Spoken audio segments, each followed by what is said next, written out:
Broadcasting from the capital of hockey and the epicenter of the free world. Hockey news, analysis, and commentary. It's ice time. Now, here's your host, RJ Ziegler.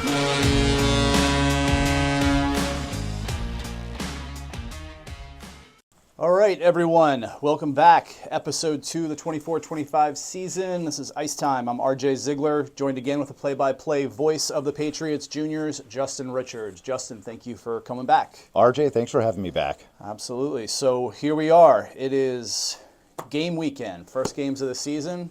Pushed back a week because of the stuff that happened with Columbia, but boys will be heading down to Hampton on Saturday.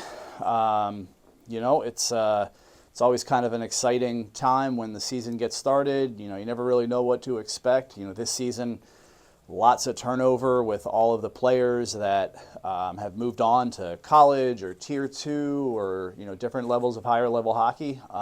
It's what we're in the business of, so it's great, but it also means you never really know what you're going to see when the puck drops and everyone starts playing. Yeah, I was looking at the elite roster, and there's only like 2 or 3 names from last year coming back, so I've got a lot of new names to learn, a lot of new players to get familiar with. Yeah, absolutely. Talking about a couple of those, I think that, a couple of returners that I think are going to have much bigger parts this season than last year. Riley Duke had, suffered a terrible knee injury last year. One of those injuries that, for a long time after it happened, you look at it and he was always still here in the building and still trying to be part of the team and be with the guys and everything. And you see his knee and you're like, oh my God, it's just crazy.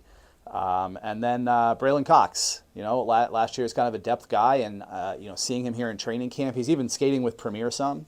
Might get some opportunity up there at some point this season, but he's looked night and day difference from last year. Just much more confident. It's put on a little bit of size, a little quicker. I think he's going to kind of come into his own a little bit more this season. What did you think about those two guys last year? Braylon, I thought especially, played a good depth role in playing on the third, fourth line at times. So I'm excited to see what he'll do. With a bigger role with the team this year. Absolutely. And of course, so with the elite squad, Liam Hanna's moved, he's aged out. He'll be playing for GMU. Yep. So now Brian Hanna on the team. He skated with the team a few games last year, but I guess it wouldn't be Patriots juniors without a Hanna on the roster. Right. You got to think about it. Let's see, Liam was 4 or 5 years, and now you still have Brian here. And Brian's one of those guys. We have 4 or 5 guys that are they're with the 18s and they play some with the juniors, kind of our way of trying to develop some guys to be able to be sort of the future and keep the pipeline, moving. And Bray is one of those guys this year. No, he's got the skill. He's big. He's fast. With Brayan, it's just making sure that he understands that he's more of an asset to the team when he's on the ice than if he's in the penalty box or somewhere else, right? So he's a good kid, and he's just one of those guys that needs to understand his value to a team. So we need him on the ice. But yeah, he'll do great. Couple of new guys. I highlighted a couple of new guys from the Premier team last week. So a couple of the new guys that I'd like to highlight for the elite team this week. One of them is Rafe Armstrong. Rafe is a big, strong defenseman. I met him out in Las Vegas with his dad, who's also like a monster. He's huge. Super nice guy, though. We had several conversations. Rafe has been great when he's here. Rafe is one of those guys that, his billet family is a pretty decent distance away. Unfortunately, we can't get, 30 billet families that are 5 minutes from the rink. And our billet families are great, and some of them are a little further away. I think he's a good 30, 35 minutes from the rink. But even with that being the case, he's always one of the first ones here. He's here right now. They got practice later. But he's always one of the first ones here. He takes advantage of the extra ice time. When he's out there, he's working on things that he needs to work on. He's not just kind of firing pucks around and goofing off.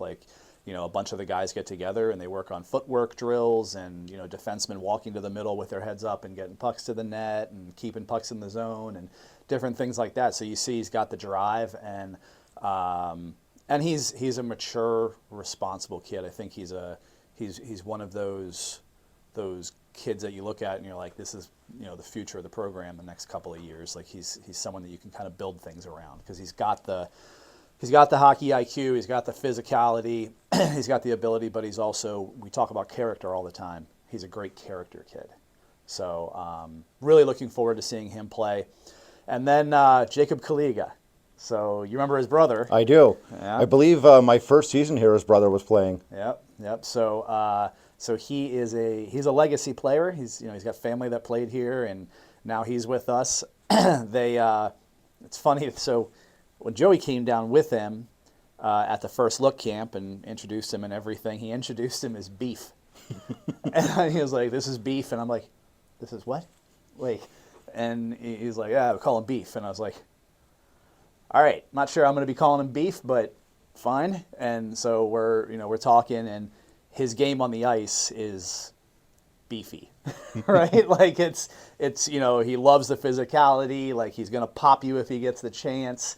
He's another guy who like Rafe, great character kid. I mean, when you know the family and you go back, you have a certain expectation of what you're getting, right? Like parents tend to raise their kids a lot of the same way, and Joey was such an awesome guy to have here, great locker room guy, just one of those guys that really brings a level of character once again to a program. And so we're getting the same type thing, only Jacob's more physical. And the other funny part about Jacob is I tend to park my car in a certain place out in the parking lot. And I've realized that he parks kind of right across from me on a regular basis. And the reason I know that is because it's like a black lifted truck. He comes from like farm country Maryland, like up by Frederick, right?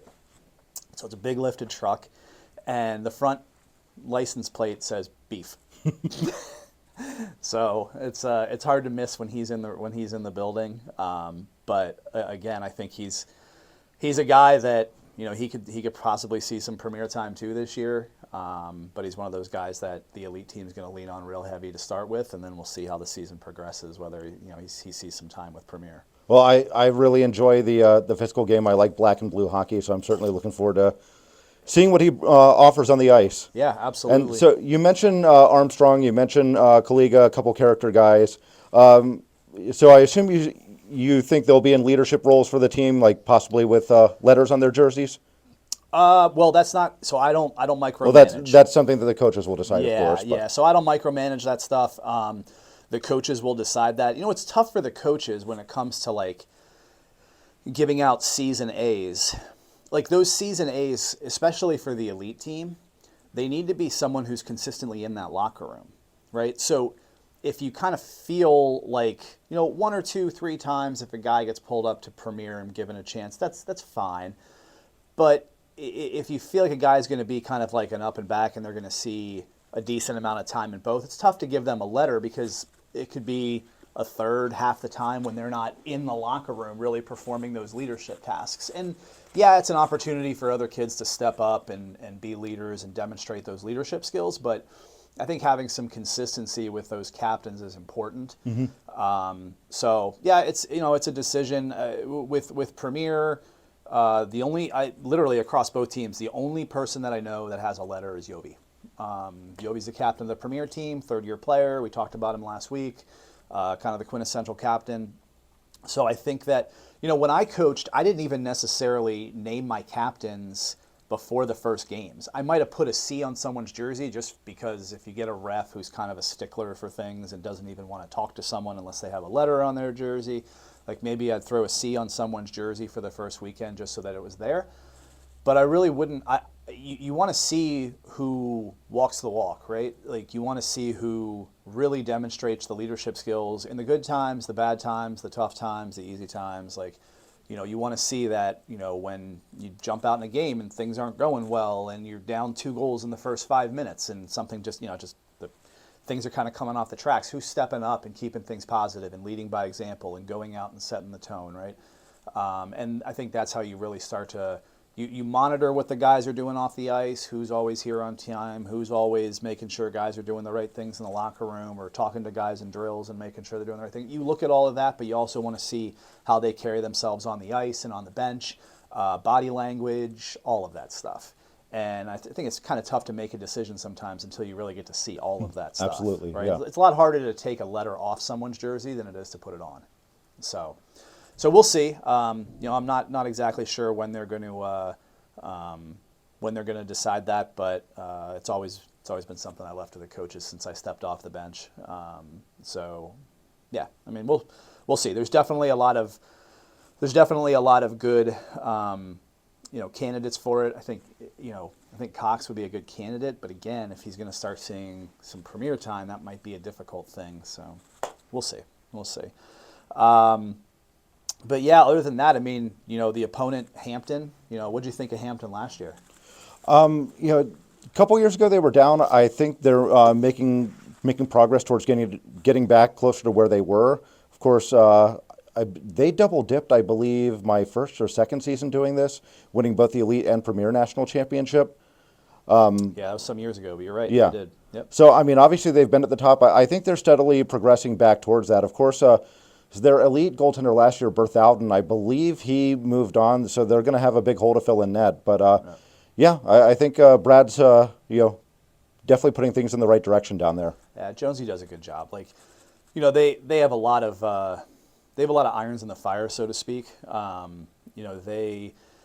They when you have a good operating core, and you usually have good operations, and when it expands, sometimes it's hard to kind of keep everything moving at the same, right? So, the Kavanaugh, who's the owner, acquired the ECHL team some years ago, 3-4 maybe, something like that.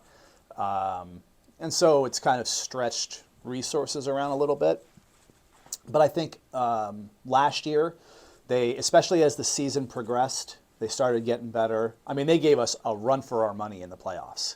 I mean, at the Premier level, they gave us an absolute run for our money in the playoffs. So that was... Oh, I remember watching that third period of the game where we ended up winning in overtime to clinch a spot in Nationals, but my jaw just about hit the floor with the comeback they made to tie the game in the third. Yeah, absolutely. I mean, so, look, like... they're demonstrating resiliency and everything else, and any of their players that are returning, I'm pretty sure their leading scorer from Premier is returned, and so they have some stuff to build on there, and the guys that are returning, they're going to be hungry. They're gonna want to like get in the win column more than last year, and they're going to have developed some resiliency and everything from last season. And it's going to be tough for us to, kind of match that type of resiliency right away, because last year, number one, our roster was so different.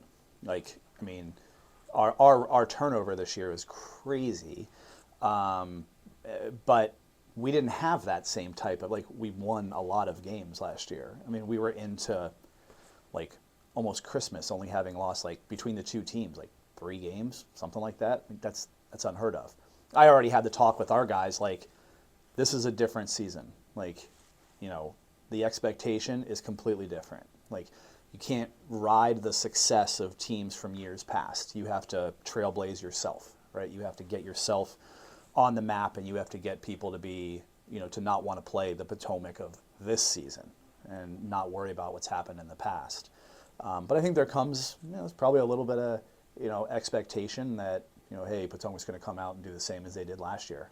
I hope so, but, obviously no guarantee of that, especially when you've had, so much turnover on the roster, which is just natural in junior hockey. Yeah, and I think it's especially when you have such a good team, that means you got a lot of players that can be playing a higher level the next season. And that's exactly what happened. The Twins are out in Pueblo, and they're doing great. We talked to Tyler last week, and he was real happy with their production. And they're competitors, so even if it takes them a little bit to adjust, they're going to adjust, and then they're going to excel. That's just the way that they are. But yeah, I mean, Ribeiro's in the NA out in Texas, and there's a bunch of guys at different NCDC teams. We still have a few guys that won't be here this weekend. that we think there's a pretty decent chance they'll be back from NCDC teams, whether it's by their choice or whether it's by them just not quite sticking. But we'll have to see. But yeah, Hampton's going to be a good test. Well, I mean, as always, everyone in the division will be a good test, especially now that we're down to 4 teams. I mean, Charlotte, they're always amongst the top teams. Carolina, back-to-back elite national championship game appearances. Yeah. So it's never easy in the Southeast. Yeah, it's not. As much as we don't like the fact that there's like only 4 teams in our division this year because of the drop, I was texting when the stuff had just happened with Columbia. I was texting with Jonesy and he sent me a text. I literally did the laugh out loud thing, and he's like I guess that's it. Like so it's just the 4 of us, and I was like, yeah. I was like, I guess so. I was like, looks like everyone's gonna be playing each other a lot this year. And he was like, too soon to put out a playoffs clinched banner. And I was like, yeah, probably hold off on that. I think that's salt in the wound right now. We probably shouldn't do that. So, but yeah. So anyway, that'll be the first weekend. We'll see how things go. I'll touch on it a little bit next week. I think I'm going to bring in a youth coach next week just to talk about the youth program a little bit, and then I'm going to try to get Courtney in here for one of the weeks after that to talk about the girls program. But we'll hope that the junior teams can pull it together, have a good strong first weekend, and come home with some points. So, all right. So moving on here. So you get to be my first victim. Oh boy. Okay, my first victim. 5 questions, nothing to do with hockey. So all right. I'm gonna use this. I came up with 20 something questions. Some of them are really kind of ridiculous, but some of them are pretty cool, and we get to know a little bit about you and what you like outside of hockey. So first one, favorite movie. The Godfather. Godfather. Why The Godfather? I don't know if I picture you as a Godfather. I was expecting a sports movie. No, definitely The Godfather. The Godfather part 1 and 2, obviously 3. Okay. I love the whole family dynamic of how Vito had set Michael aside, didn't want him to be involved in the family business. He gets pulled into it, and so really, some people consider Michael Corleone to be a villain. Some people consider him to be a tragic hero. Just the whole family dynamic, the drama in those movies is just great. Okay. All right. So we went off the sports thing with the movie. That was a shocker for me. Favorite song? Achilles' Last Stand by Led Zeppelin. Okay. Wow. People associate Stairway to Heaven as being that's the one Led Zeppelin song that a lot of people know. But if you listen to Achilles' Last Stand, it's 10, 11 minutes. It's just a great rock song. I'll be honest. I don't even know if I've heard that song. And I love classic rock. I'm not sure I've ever heard that one though. So now I'm going to have to go back and find it. All right, I'm going to save that one for last. Favorite amusement park? I'm not anywhere in the United States. We have season passes for King's Dominion. My kids love it. I'm not really a big amusement park guy, so just by default, I would say King's Dominion. Okay. I mean, if I was ever asked that question and I didn't say Disney, my wife would kill me. So that, hands down, that would be my family's. Favorite takeout pizza? Not talking top. Well, you know what? We'll go with where it's from and what you get on it. What's your favorite place to get pizza from, and what's your pizza order? So, favorite of all time, I don't live in Manassas anymore. When I lived in Manassas, there was this little hole-in-the-wall place around the corner from my apartment called House of Philly. Mm-hmm. And I mean, I'm real basic. Sometimes I eat just cheese, sometimes pepperoni, sausage. I don't like vegetables on my pizza, so if I get toppings, it's just extra cheese and meat. Okay.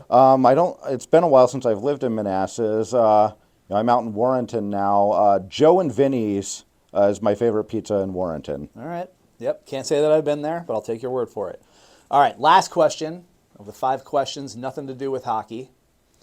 This is one that I'm going to have a hard time not asking everybody because of my personal feelings towards the series. Favorite Star Wars character? Han Solo. Han Solo. See, for me, Mandalorian. Ever since, like, I was always, so when the first movies came out, I was always been a Star Wars guy, huge Star Wars guy, right? But ever since the movies came out, I wasn't really a like Boba Fett like fan, so to speak. He was such a minor role in the normal movies, right? He just gets eaten by that creature, and so it never really resonated with me. But then they came out with that Mandalorian series, and hooked me, and I was all about the Mandalorian. Did you like the Solo movie? I did, and I know it wasn't the favorite of a lot of Star Wars fans. I thought it was really good, and my favorite line from that movie, of course, if you've seen the original series, you'll pick up on it. But when Lando says to Han, "I hate you," and then Han says, "I know," that just had me in stitches. Yeah. Yeah, I thought the movie was good because it gave you some backstory on Han Solo, which I thought was very crucial, and it made you like the character even more. I agree, I liked Han Solo to begin with, but when you watch that movie and you realize, see how he meets Chewie and kind of some backstory, I really liked it. Like, I'm just a massive Star Wars nerd, though. So, okay, so that's your 5 questions, nothing to do with hockey. I appreciate you being a good sport about that. And so the last segment here before we wrap up episode 2, every week or two, I am going to highlight somebody in the program who's a volunteer or a coach or somebody who kind of goes above and beyond with what they do to try to help the program be as great as it can be. I'm going to call it the Patriots Playmaker of the Week. And this week, my very first one, if I didn't give it to this person, it would be just tragic because of everything that she does. Heather McGee. Heather McGee, she does a lot of the team manager type stuff for the junior team. She's the billet coordinator. She helps with a lot of the stuff, liaisoning with the USPHL, because there's a lot of things that we have to do behind the scenes for something as simple as adding people to rosters, or if there's a trade form, or if there's so many different things. Massive help with that. The billet coordinator stuff it's not easy, to say the least.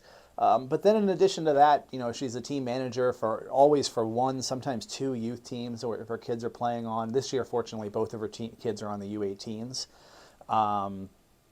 And she just does a ton. She's one of those people that I talk to almost every day. And she knows me really well. She has a pretty good pulse on me. She knows me well enough to know, like, even if she has bad news or if she has something that's an issue, I think she just kind of knows within talking to me for like 20 seconds, like, I'm not going to bring this up right now. Like, I think I might wait on this. Or she has a good way of, like, or she'll try to find a solution first. Just an incredible help to the program, to me. And we're so fortunate to have her. So if anybody has a candidate that they want to be considered for the Patriots Playmaker of the Week to be highlighted on this podcast, send me an email, rziegler@innovativesportsva.com, and give me some reasons why, what they do, and I will take all of those into consideration. Last thing before we sign off for today, Sean is pretty close to finishing that sound system. I'm going to have you listen to it before you leave. We talked about it before we went on. He was so excited. My little girl Fiona had nightmares last night, so she was up in the middle of the night, and so I slept in a little bit. And I woke up at like 6:45, and I had just missed 2 FaceTime calls from Sean at 6:45. Well, they were like 6:40 in the morning or something. And I called him back, and I was like, "Is everything all right?" And he's like, "Yeah." He's like, "I got it working." He's like, "It sounds awesome." And so I get dressed and I come in, and he puts on like a clip from Top Gun Maverick, which, by the way, would be on the list of my top movies. I don't know if it would be my top, but it's up there. Pretty big Maverick fan. He puts on a clip of that on the TVs, which are awesome already. and he puts the sound system on, and the sub's not even hooked up yet. We got to get a special power outlet put in for it. The sub's not even hooked up yet. Just the built-in subs with those massive speakers on the circular array were on. Dude, it sounds like an IMAX theater. It's insane. Like, I can't even you can't over-exaggerate it. Like, what he's done with all of that. And he sat at home watching, like, YouTube videos and stuff. Like, what do I need to do this? What do I need to get to do this? And it's not like he's just putting speakers on a piece of metal and lifting it to the, like, all these different, like, there's, like, speakers and the sub and the wiring and the CO2 stuff and the TVs and the, is it DMX lighting? Like, whatever, the extra lighting that he's putting in. It's crazy. It is crazy. Well, you know, we mentioned before, I mean, all the players that play here, they'll remember what they did on the ice first and foremost, but they'll remember stuff like this. It just really adds to the experience. It does. It does. And honestly, I thought about it a little bit, like, you know, a couple of days ago. I don't know why it came to my mind, and we were thinking about experience and everything else. But, you know, it's also the players that come into our building to play. They probably look forward to coming to Potomac to get that same experience, right? Like, yeah, the goal horn doesn't go off when they score, and yeah, the CO2 is not going to go off when they score, but just kind of being in that environment, it's probably pretty fun. Even if it's a road game, it's probably pretty fun to be in that. So, all right, that'll do it. Good luck to all the Patriots teams this weekend, juniors, youth, girls. We're off and running. This will end episode 2 for the 24-25 season. We will see everyone next week. Thanks.